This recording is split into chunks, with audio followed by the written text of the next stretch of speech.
Vejam só que vergonha, não sei quantas pessoas confirmaram e olha quantas pessoas vieram. Ah, depois eu fotografo. Tá vendo? Isso é vergonhoso. Como sempre o pessoal confirma, o pessoal confirmando em peso e olha só quantos vieram pra cá. Mas o que importa é esse pessoal aqui tá fazendo jus ao seu trabalho. Um movimento social e a gente está incentivando as pessoas a se abraçarem, porque hoje todo mundo tá com o coração frio, na verdade. Então, hoje é o dia mundial do Free Hugs, começou na Austrália.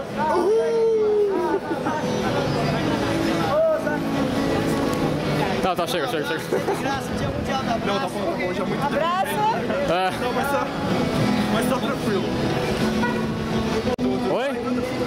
O homem deu um abraço dentro do carro, ele tá dando abraço a todos e ninguém está vendo. Como assim? O que é isso, gente?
Desalento, e no bar tá rolando o Nelson Sargento.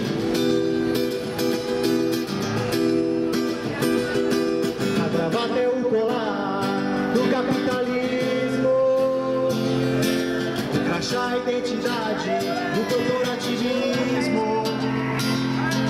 Joaquim, vou lutar, eu estou contigo. Barbosa, me responda se isso faz sentido. Mais uma vez aí a troca aí. No almoço, no arrumo, alvoroço, minas manos, pretas fitas, muitos enganos. Não pense em nada, não condeno. Solta na loma, tio, o povo sofrendo. Falta milhão. Chego na corporação, alienação e a tardezinha, quase noite, vou pro trem que mal tem. Sou trabalhador, senhor, só quero ir pra casa, vazar, decolar, curtir a brisa, relaxar. Ouvir o som, meditar sobre o sistema que aprisiona a violenta. Preciso lutar, salvar minha honra e virar lenda contra esses malas de sonatas e iPhones. Qual é meu sobrenome? Quanto vale o sobrenome? Quanto vale o sobrenome, seu mané? A gravata é o colar do capitalismo, o crachá é a identidade do corporativismo.